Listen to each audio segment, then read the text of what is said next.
ठीक है, स्टार्ट कर रहे हैं अपन, है ना। Continuation of orders etcetera issued under, है ना, issued under एनैक्टमेंट्स repealed and re enacted, ठीक है ना।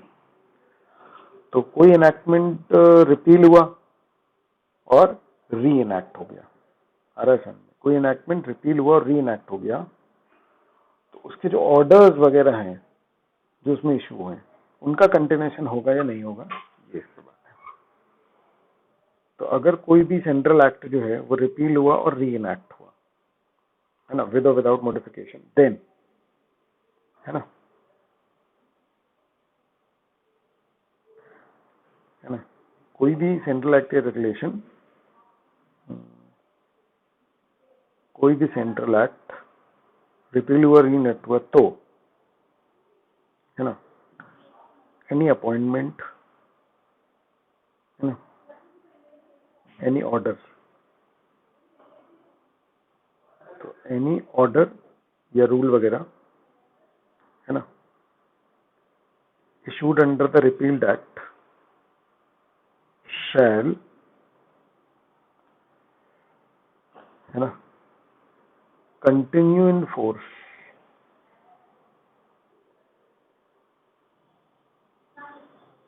आ रहा है समझ में, ठीक है ना। और माना जाएगा कि वो नए वाले में इशू हुआ है ना, be deemed to have been issued under provisions for reenacted, है ना।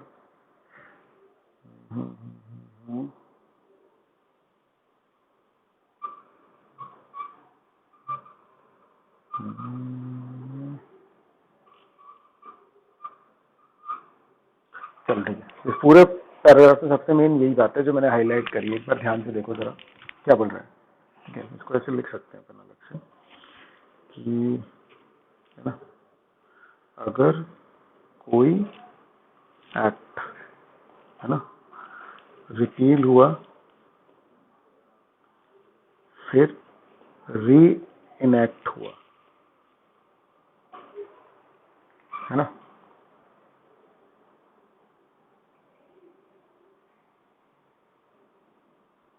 ठीक है, तो उसके रूल्स भी वापस जिंदा हो गए ऐसा मानेंगे,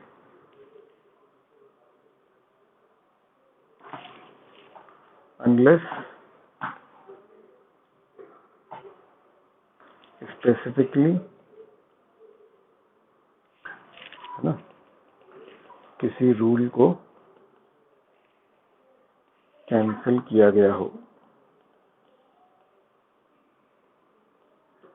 ये इसका जनरल इंटरप्रिटेशन है पूरी बात का। देखो जरा, बोलो बात समझ में आ रही है कि नहीं। अगर कोई एक्ट रिपील हुआ फिर री इनैक्ट हुआ तो उसके रूल्स भी वापस से जिंदा हो गए ऐसा मानेंगे, अनलेस स्पेसिफिकली कैंसिल किया गया। देखो जरा, अगर कोई सेंट्रल एक्ट रिपील हुआ री इनैक्ट हुआ, है ना, देन, है ना, कोई भी अपॉइंटमेंट ऑर्डर रूल स्कीम जो भी है ना, जो रिपील्ड एक्ट में हुआ था, है ना, जो कि अब री इनैक्ट हो गया, वो अगर वो किसी से इनकंसिस्टेंट नहीं है तो शैल कंटिन्यू इन फोर्स। ये जो है ना, ये जो बात है शैल कंटिन्यू इन फोर्स, वो जो रूल है that shall continue in force.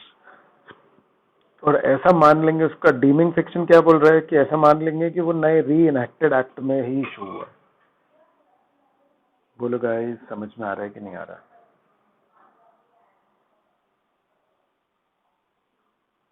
ना, until it is superseded, मतलब until उसको प्रॉपरली कैंसिल किया गया है ना, अलग से किसी पर्टिकुलर प्रोविजन से कैंसिल वैंसिल किया गया है तो ठीक है, चाहे पुराने में चाहे नए में, है ना,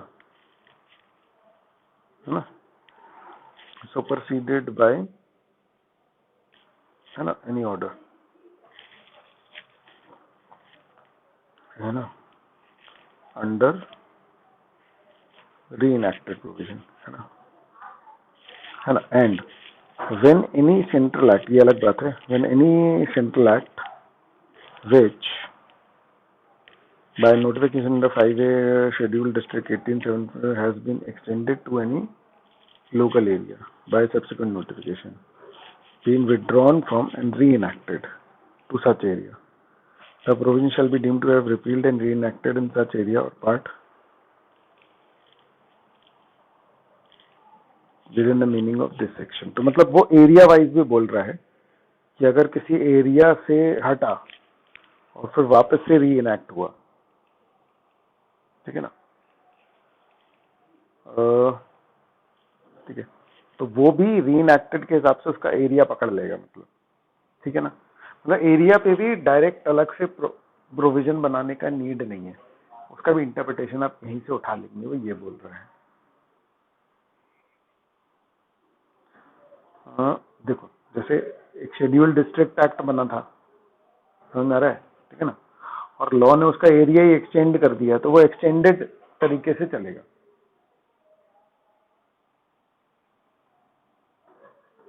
ठीक है ना। बोलो, क्लियर है गाइस? हाँ, एक सेकंड, ये वाला आया? हाँ, ठीक है, तो ऐसा बोलना कि भाई ऊपर वाला आ गया, कुछ भी समझ में नहीं आया, ऐसा क्यों बोल रहे हैं, ठीक है। सुनो ध्यान से, ठीक है, यहां से नया चालू, ये रेड अंडरलाइन जो कर रहा हूं, यहां से कोई भी सेंट्रल एक्ट, ठीक है ना, which by notification under 5 or 5A of the schedule district act, है ना, which has been extended to any local area, ठीक है ना, और उसके बाद फिर वो विड्रॉ हो गया और री इनैक्ट हो गया टू सच एरिया, ठीक है ना, तो उसको मानेंगे कि जो प्रोविजंस हैं वो री इनैक्ट हो गए नए वाले एरिया में, इन सच एरिया और part with in the meaning of this section.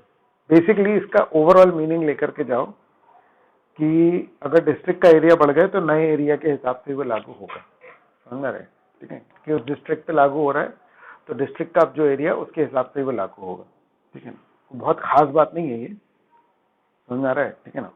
Main बात यही है कि किसी भी एक्ट के साथ जो जुड़े हुए उसके ऑर्डर्स रूल्स वगैरह हैं, तो एक्ट को अगर मान लो कि वापस से जिंदा किया तो उसके रूल्स वगैरह भी वापस से जिंदा हो जाएंगे, ये पॉइंट वाली बात है। अरे समझ में, बाकी बहुत छोटी सी बात है कि भैया डिस्ट्रिक्ट वगैरह का अगर मतलब एरिया बढ़ा दिया या एक्सटेंड कर दिया तो वो उस एक्सटेंडेड एरिया में लगेगा, मतलब वापस से संकुचित नैरोड नहीं हो जाएगा, री इनैक्ट हुआ तो वो नए के हिसाब से ही होगा, ठीक है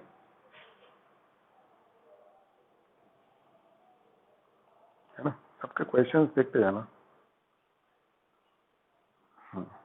ये देखो,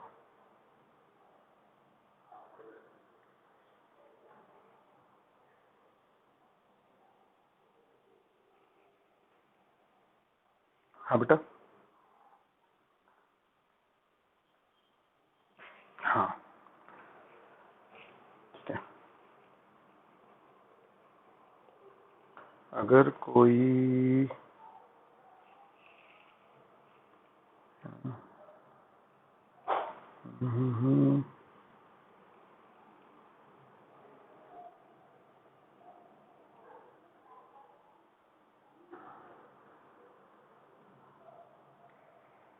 अगर कोई एक्ट का एरिया एक्सटेंड हुआ, है ना, फिर वो एक्ट रिपील हुआ और री इनैक्ट हुआ, तो एक्सटेंडेड एरिया में ही लागू रहेगा।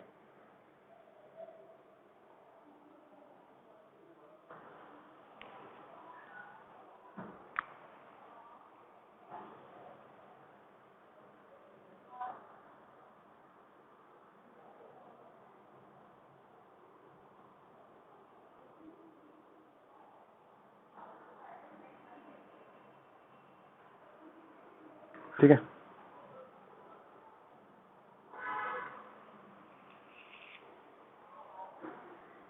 हेलो हेलो हेलो, बढ़े आगे।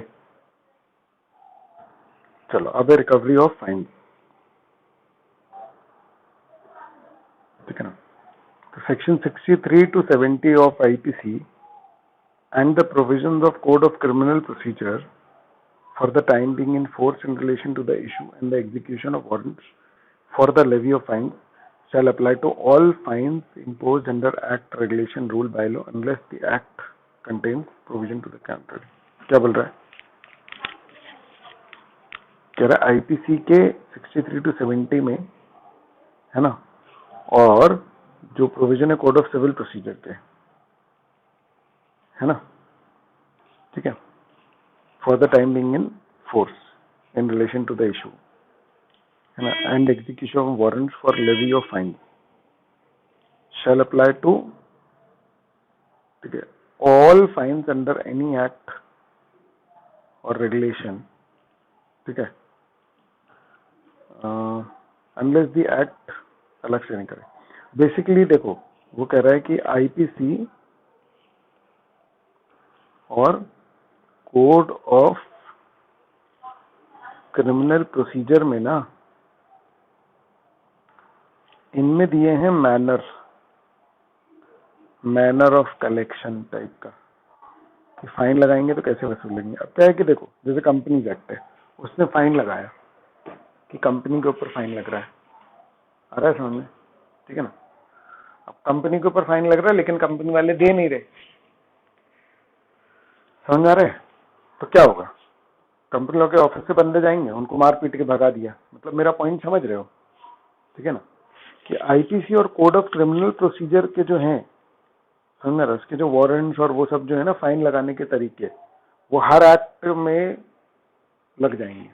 मतलब हर एक्ट जो है उसको आईपीसी और कोड ऑफ क्रिमिनल प्रोसीजर के सहारे लेने में कोई दिक्कत नहीं होनी चाहिए। आ रहा है समझ में? आईपीसी और code of criminal procedure her act के फाइन और उन सब में मदद करेगा। बोलो, क्लियर है? बेसिकली अगर आप इसको हेडिंग से रिलेट करें तो रिकवरी ऑफ फाइन आईपीसी और कोड ऑफ क्रिमिनल प्रोसीजर के तहत हो सकती है अनटिल अनलेस उस एक्ट का अपना कोई प्रोसीजर हो। बोलो, हेलो हेलो,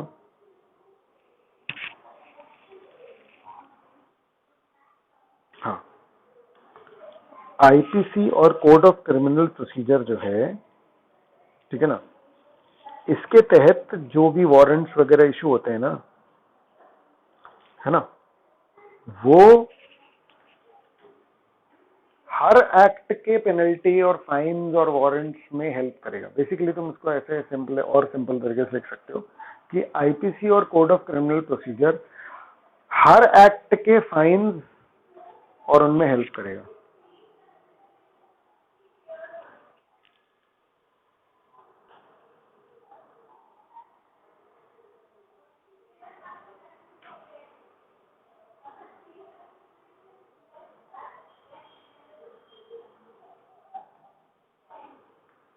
ठीक है,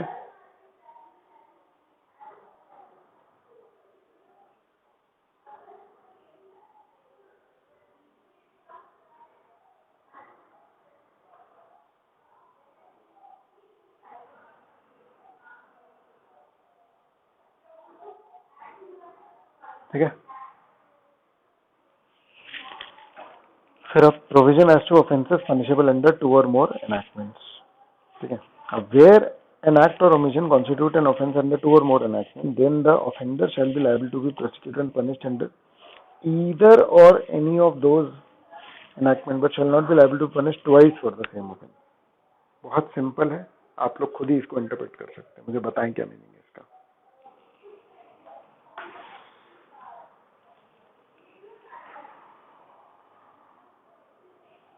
कोई एक ऐसा एक्शन है जो दो अलग अलग एक्ट्स में पनिशेबल है। जैसे हमने पार्टनरशिप का कॉन्ट्रैक्ट तोड़ा, तो पार्टनरशिप एक्ट में भी कॉन्ट्रैक्ट तोड़ने की वो है और कॉन्ट्रैक्ट एक्ट में भी, तो दोनों एक्ट का दिक्कत हो जाएगा या किसी एक एक्ट का फाइन लगेगा? एक एक्ट का, है ना। अच्छा, एक चीज याद रखना कि अगर आपने जो गड़बड़ की है वो अलग अलग सेक्शन में, एक ही के अलग अलग सेक्शन में कवर हो रही है, तो वो जुड़ जाती है बेटा, क्योंकि वो अलग अलग ऑफेंस है। मतलब पॉइंट समझ रहे हो कि किसी को धक्का देकर के चोरी की, समझ रहे, धक्का दे दिया, उसको चोट लग गई, तो आप पे केस चोरी का भी लगेगा और हाथापाई का भी लगेगा। मतलब समझ रहे हो, चोरी करते करते अगर आपने हाथापाई करी तो आप पे 2 केस लगेंगे, फिर दोनों की आपको जुड़ के मिलेगी पेनल्टी। वहां पर कोई एक लगेगा ऐसा नहीं है। गाइस आप समझ रहे हैं मैं क्या कह रहा हूं, है ना? ठीक है, ये ध्यान रखना। फिर meaning of service by post. हाँ, हम्म।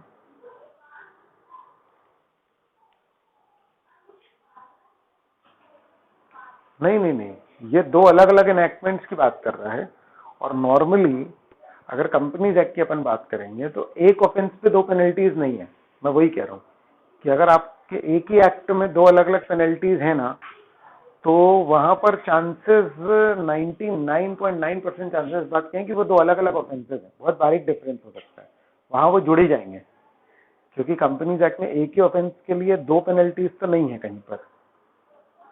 ऐसा किसी भी एक्ट में नहीं होगा कि एक ऑफेंस के लिए 2 पेनल्टी एक ही एक्ट में दे दी हो।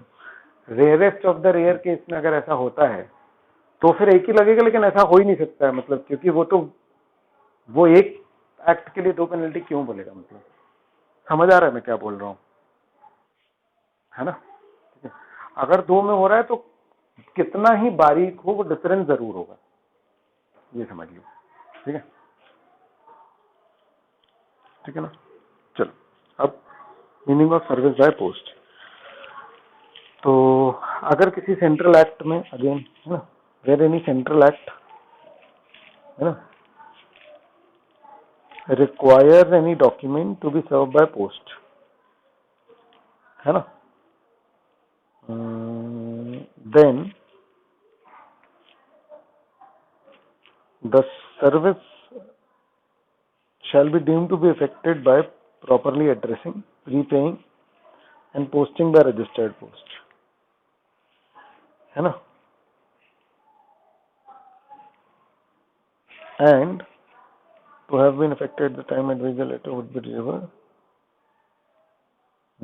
to have been effected at the time at which the letter would be delivered in the ordinary course of time by post।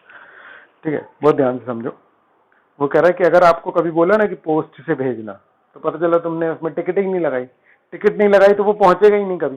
तुमने अपने पास फोटो वोटो खींच के रख ली प्रॉपर की, देखो हमने तो भेजा था, तुम तक नहीं पहुंचा तो हम क्या करें? तो सर्विस बाय पोस्ट में ये बात बाय डिफॉल्ट चलेगी कि आपको प्रीपेमेंट उसका टिकट लगानी है ना, और आपको क्या करना है, प्रॉपरली एड्रेस लिखना है। समझ आ रहा है? ठीक है ना? और यहाँ पर सबसे मेन बात जो है वो है by registered post.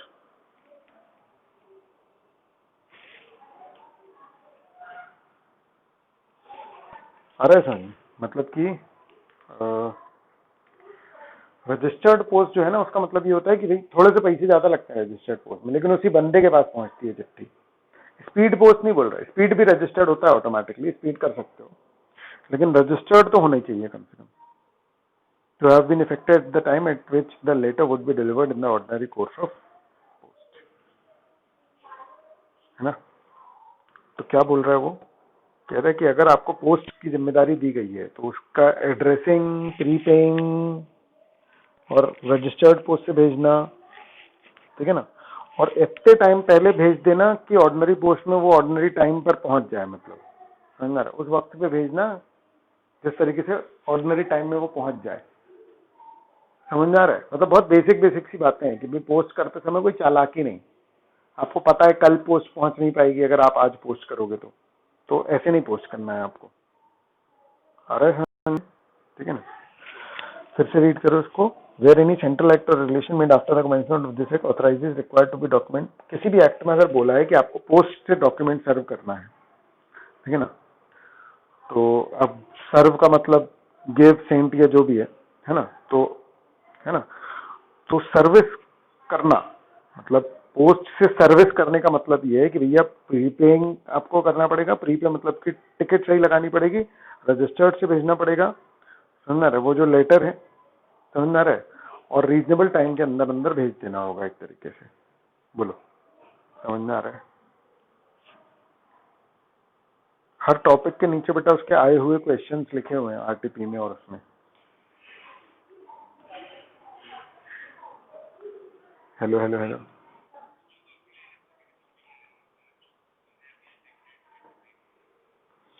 Unless the contract proof, मतलब कि ऐसा माना जाएगा कि जैसे मान लो ऑर्डिनरी पोस्ट में 7 दिन लगते हैं, समझ में आ रहा है? ठीक है ना?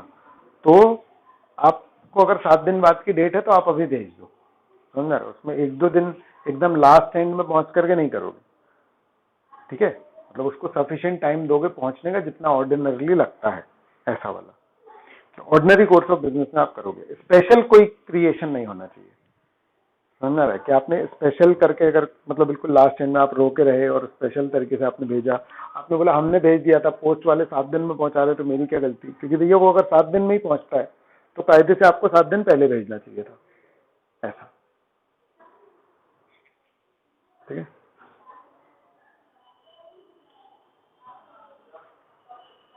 क्लियर है गाइस?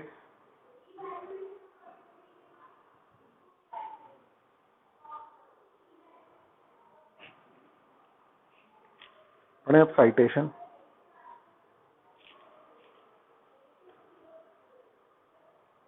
Hello hello.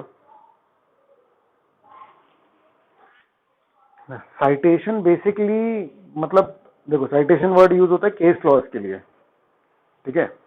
कि भैया वो आपको उस बुक में मिल जाए। याद है अपन बात कर चुके हैं ना साइटेशन की? जो आपको केस लॉ का पूरा फुल नेम दिया रहता है वो उसका साइटेशन होता है, ठीक है ना?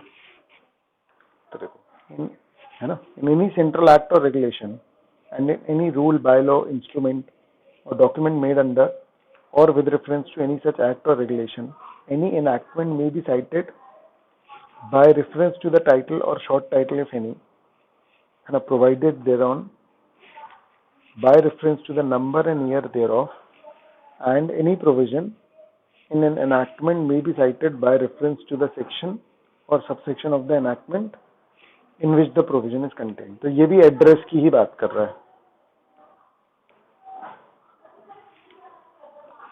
है ना? ठीक है। साइटेशन मतलब कि अगर मैं बोलूं कि भाई फलाना फलाना एक्ट में सेक्शन 38 सबसेक्शन 2 का क्लॉज ए देख लो, तो ये इसका साइटेशन हो गया।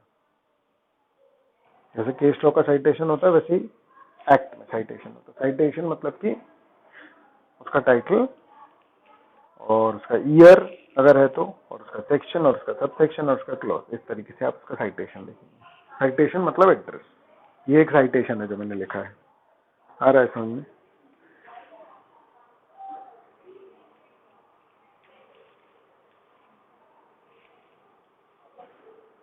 बोलो, क्लियर है?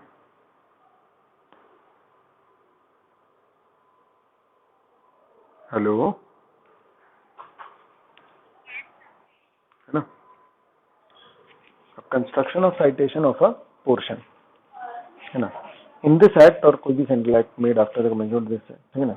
इन एनी सेंट्रल एक्ट, है ना? In in a central act, in any central act, ठीक है?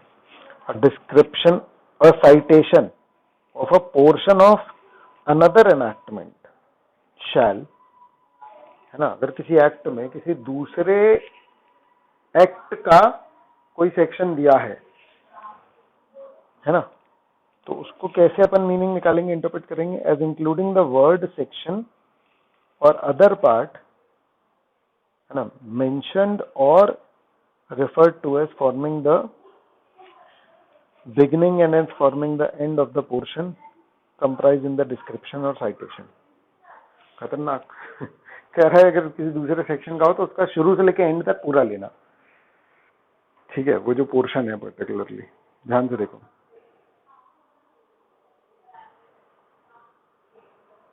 है ना? मतलब कि वो जो है वो साइटेशन को पूरा पूरा का पूरा वो कंटेंट जितना उस सेक्शन में है वो ला करके यहाँ पर कर देना। वो जो पोर्शन है वो बीच में ला करके इंक्लूड कर देना। जैसे अपने कंपनीज एक्ट में कुछ डेफिनेशन हैं जो, जैसे सिक्योरिटीज की डेफिनेशन, वो बोल रहा है कि सिक्योरिटीज कॉन्ट्रैक्ट रेगुलेशन एक्ट से ले लेना, तो सिक्योरिटीज कॉन्ट्रैक्ट रेगुलेशन एक्ट में जो दिया हुआ है वो एज इट इज ला करके यहाँ पर चिपका देंगे, शुरू से लेकर के एंड तक। ये है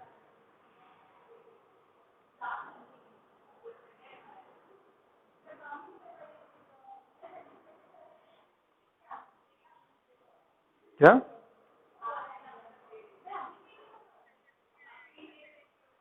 जैसे देखो, कंपनीज एक्ट का कोई भी एक सेक्शन पकड़े अपन, जैसे सेक्शन 115 स्पेशल नोटिस का, है ना? क्लियर है? तो अगर मान लो कि किसी और एक्ट में सेक्शन 115 कंपनीज एक्ट का साइटेशन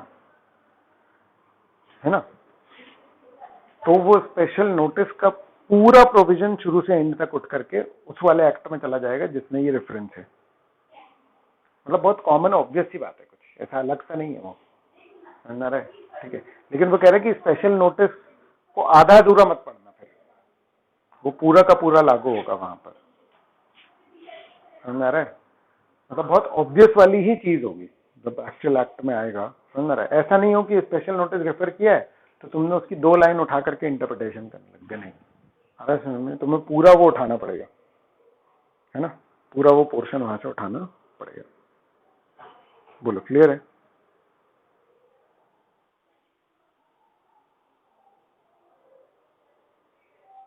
हाँ बेटा।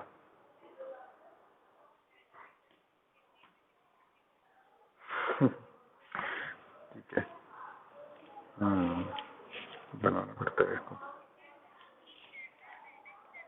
अरे मैं इसके सेपरेटली बनाऊंगा ही पूरे, मैं इसके पूरे बनाऊंगा ही सेपरेटली, है ना? मैंने बोला था ना मैं सिंप्लीफाइड नोट्स दे दूंगा, तो एकदम लाइव नहीं बना पाता हूँ कई बार, लेकिन ठीक है चलो, है ना?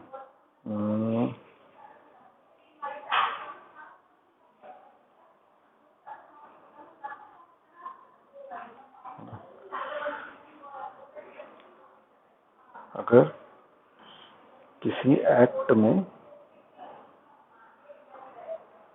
किसी दूसरे एक्ट का,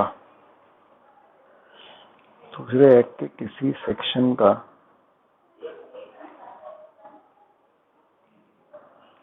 रेफरेंस आएगा तो वो पूरा सेक्शन, वो पूरा सेक्शन कंटेंट शुरू से आखिरी तक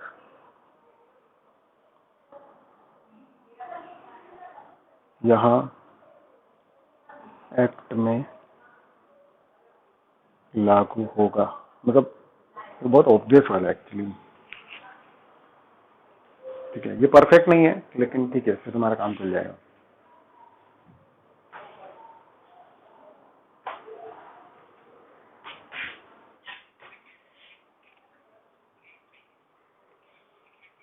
क्योंकि पूरा सेक्शन दिया है ना भाई, किसी सेक्शन का रेफरेंस आया तो पूरा सेक्शन नहीं उठाएंगे, सेक्शन के पार्ट का रेफरेंस आएगा तो सेक्शन का पार्ट का उठाएंगे,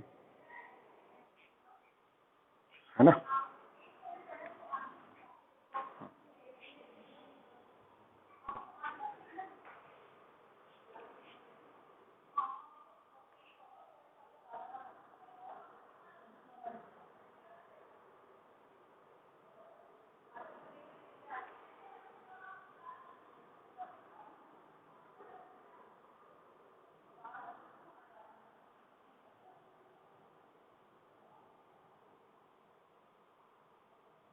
ठीक है, फिर क्या बोल रहे हैं?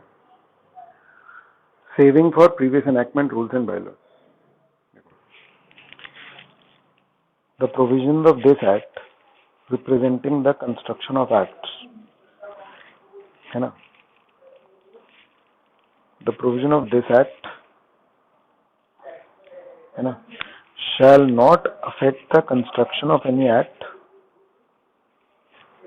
before the commencement of this act। अरे समझ, ये कह रहा है कि भैया हम बाद वाले एक्ट्स के लिए ये सारा पूरा ला रहे हैं, जो पुराने वाले एक्ट हैं, ये जनरल क्लॉजेस एक्ट आने से पहले वाले जो एक्ट हैं उनके साथ कोई छेड़खानी नहीं है। अरे समझ, वो जो अमेंड हो रहे हैं वो ऐसे कैसे हो जाएंगे? ठीक है ना? क्या बोल रहा है देखो, रीड करो। The provision of this act respecting the construction of act made after the commencement shall not affect the construction of any act before the commencement of this act, है ना? although the act is continued to amended by the act or after the commencement, मतलब वो amend होता रहेगा या जो भी है, समझना रहे, लेकिन ये वाला प्रोस्पेक्टिव लग रहा है, रेट्रोस्पेक्टिव नहीं लग रहा है। पुराने एक्ट किससे छेड़खानी नहीं कर रहा है, ये आगे के एक्ट से करेगा।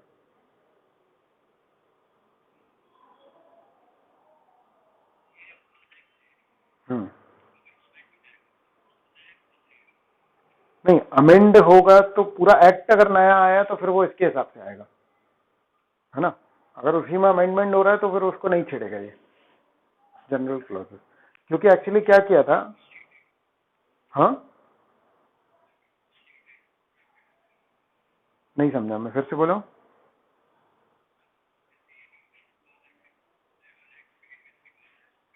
हाँ हाँ हाँ हाँ हाँ, तो भी उस पर जनरल क्लॉजेस वाले प्रोविजन नहीं लगेंगे एक तरीके से,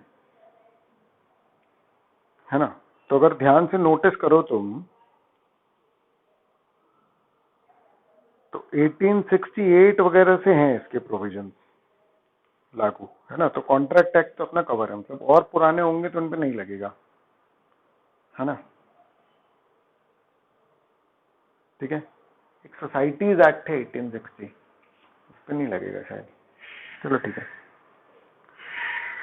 फिर अभी एक प्रोविजन बीच का मैंने छुड़वाया था, है ना, टेक्सचुअल अमेंडमेंट वाला, वो छुड़वाया था मैंने, है ना? उसको अभी मैं रेफर नहीं कर पाया हूँ, तो उसको रेफर करने के बाद में तो मुझे लग रहा था कि आज की क्लास में ये चल जाएगा तुम्हारा, ठीक है ना? तो उसको रेफर करके मैं या तो तुम्हें परसों की क्लास में या तो फिर उसका वीडियो डाल दूंगा, है ना? ठीक है, सिंगल वो है पोर्शन, ठीक है, ये कभी भी लगा लेंगे अपन बीच में, थोड़ा सा तो पोर्शन है, ठीक है। फिर application of act to ordinance. अब ऑर्डिनेंस क्या होते हैं, थोड़ा सा कॉन्स्टिट्यूशन अपन समझे कि एक्चुअली क्या होता है ना, एक्ट लाना मतलब पूरा लेजिस्लेशन से एक्ट लाना, और गवर्नर जनरल या प्रेसिडेंट की मदद से एक ऑर्डिनेंस के थ्रू भी पूरा कानून एक तरीके से लागू किया जाता है। यानी कोई एक रूल जो है वो एकदम सुपरसीड करता हुआ बीच में आ गया कोई एक रूल, ठीक है। मतलब ऑर्डिनेंस जो है उसका तरीका डिफरेंट होता है, लेकिन वो लागू वैसे ही होगा जैसे कि आपको निभाना ऑर्डिनेंस वैसे ही जैसे कि कोई कानून है। चलो देखो, इन this act expression central act जहां कहीं भी आएगा, समझना रहे, सिर्फ इन वाले क्लॉजेस को छोड़ के, ठीक है, मतलब इतना डेप्थ में जाना नहीं है हमको, तो इनको छोड़ के ना, तो इसको अलग छोड़ देते हैं अभी। तो इन दिस सेंट्रल एक्ट, ठीक है ना, वेरेवर इट अगर्स, ठीक है,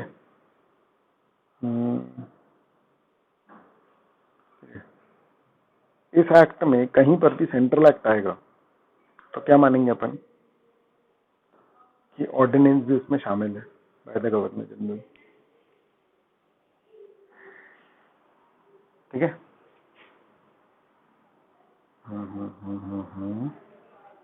and an ordinance promulgated by the president. हाँ, क्या? हाँ, जैसे कोई एक्ट होता है ना, समझ रहे, वैसे ही क्या होता है कि जैसे पार्लियामेंट सेशन में नहीं है, समझ रहे, और कोई रूल अर्जेंटली लाना है तो डिस्कशन नहीं हो पा रहा है कई बार इसमें पूरे पार्लियामेंट वगैरह में बैठ करके, तो ऑर्डिनेंसेस के थ्रू वो रूल जो है वो लागू करवा लिया जाता है। ऑर्डिनेंस समझ लो कि डायरेक्ट रेसिडेंट से इशू होता है। अरे समझ, अभी करंट सिनेरियो में सेंट्रल लेवल के लिए अगर कोई रूल बनवाना है तो अपन या तो पार्लियामेंट में डिस्कशन करके कर सकते हैं, बाकी एक वीटो पावर टाइप की होती है, समझ लो किसकी, प्रेसिडेंट की, कि तुमने अर्जेंट नेसेसिटी के कारण डायरेक्ट प्रेसिडेंट से कुछ प्रोविजंस जो है वो एनैक्ट करा लिए। नहीं तो कायदा क्या कहता है, भैया आपको क्या करना है, समझ रहे, आपको क्या करना है, आपको पार्लियामेंट में हर रूल का डिस्कशन करना है ताकि सारे लोगों के सामने आए वो बात, और उसके बाद फिर वो लागू हो, समझ रहे। पार्लियामेंट जो सेशन में बैठता है उसमें डिस्कस होना चाहिए, लेकिन ऑर्डिनेंसेस एक शॉर्टकट रास्ता है, बाईपास कर देता है वो उसको पूरा। समझ आ रहा है? ठीक है ना। तो जैसे अपनी करंट सरकार ने भी बहुत सारे ऐसे जो हैं ऑर्डिनेंसेस के थ्रू बहुत सारी चीजें जो है वो लागू कर दी थी। समझ आ रहा है? लेकिन उस पर डिस्कशन होता तो हो सकता है वो चेंज हो जाती है कुछ ऐसा। तो ऑर्डिनेंसेस की वैल्यू यहाँ पर सेंट्रल एक्ट के बराबर की गई है। आपको सिर्फ इतना बोला है, आपको वैसे ऑर्डिनेंस का मीनिंग नहीं बोल रहा, आपको वो बोल रहा है कि भैया कहीं भी सेंट्रल एक्ट है तो ऑर्डिनेंस को उसमें शामिल मानना बेटा, ऑर्डिनेंस को उसमें शामिल मानना, ऑर्डिनेंस को अलग मत मानना।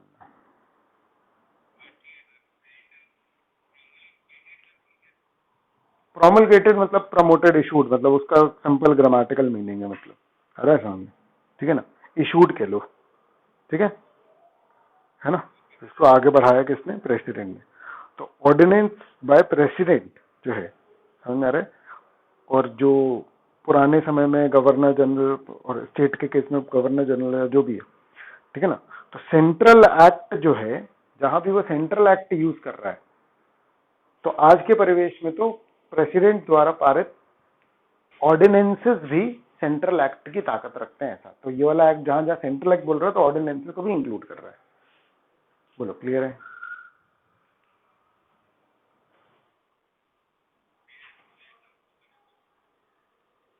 अरे बहुत सारे ऑर्डिनेंसेस, लेकिन ऑर्डिनेंस इतनी छोटी सी पर्टिकुलर बात को कवर करते हैं ना, और इतनी सारी चीजों को, जैसे कंपनीज एक्ट में नॉर्मली ऑर्डिनेंस की जरूरत नहीं पड़ती।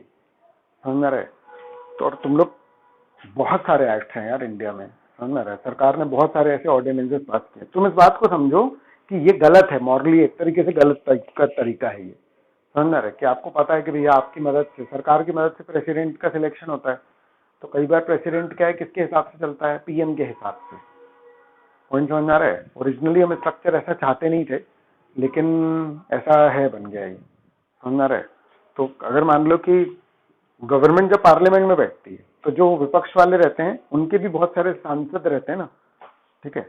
और राज्य सरकार और सेंट्रल, जैसे अभी भी जैसे बीजेपी की सरकार है तो बहुत सारे लोग हैं इनके, लेकिन सारे तो नहीं है ना।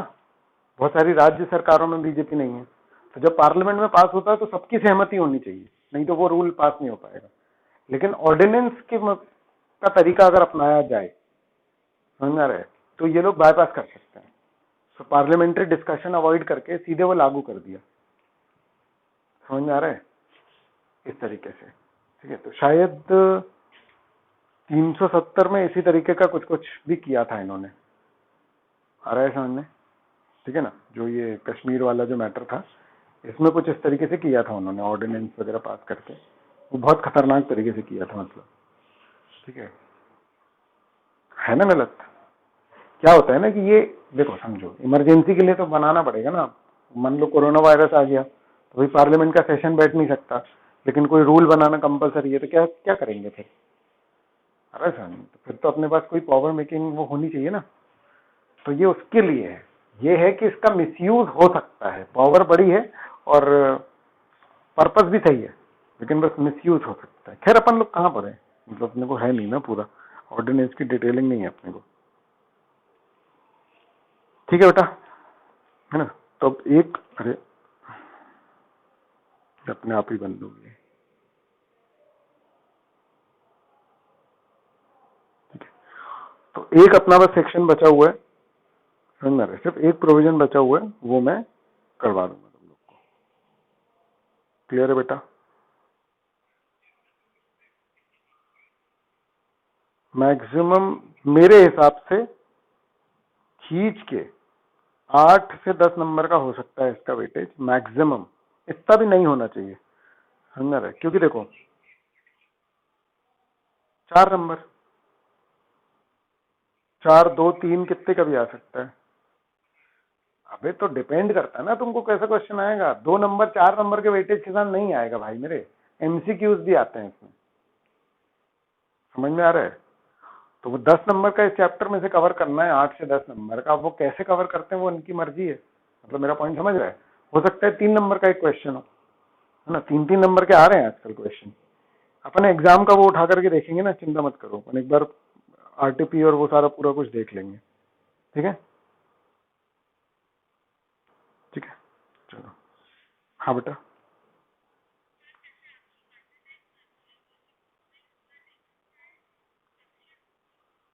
देखो समझो, मैंने तुम लोगों को शायद Ram is playing in the playground वाला एग्जाम्पल दिया होगा, यहाँ पर उसका एक्चुअल में यूज हो रहा है।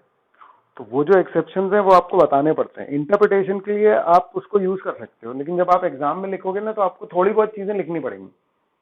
जैसे मैंने उसमें वो लाइन हटा देता हूं मैं कि अनलेस अदरवाइज स्पेसिफाइड, क्योंकि वो बहुत कॉमन बात है कि कंटेक्चुअल कुछ और मीनिंग निकल रहा है तो कुछ और निकाल लो, बाकी जनरली है। तो सबसे पहले मैं फोकस करता हूं कि जनरल प्रोविजन है क्या, ये पूरा जो कानून है वो कह क्या रहा है ना। बाकी उसके एक्सेप्शन है, कंडीशंस हैं, वो उन लोग बीच बीच में डाल देते हैं। हम लोग ने एक्चुअली जो कंपनीज एक्ट में पढ़ा या आप इनकम टैक्स में पढ़ रहे होगे, तो बहुत सारे प्रोविजन ऐसे होते हैं जिसमें कि मेन प्रोविजन देते हैं वो लोग, और उसके बाद एक्सेप्शन अलग से देते हैं, उसके बाद फिर कंडीशन अलग से देते हैं। अगर मान लो एक ही सांस में सब कुछ बोलना चाहे, है ना, मतलब तुम मुझसे पूछ रहे हो कि भाई, तुम मुझसे रास्ता पूछ रहे हो, समझ रहा है, ठीक है, तुम मुझसे रास्ता पूछ रहे हो कि भैया ये लेबर चौक से मालवी चौक कैसे जाएं, आ रहा है समझ। तो मैं तुमको बोलूं कि भाई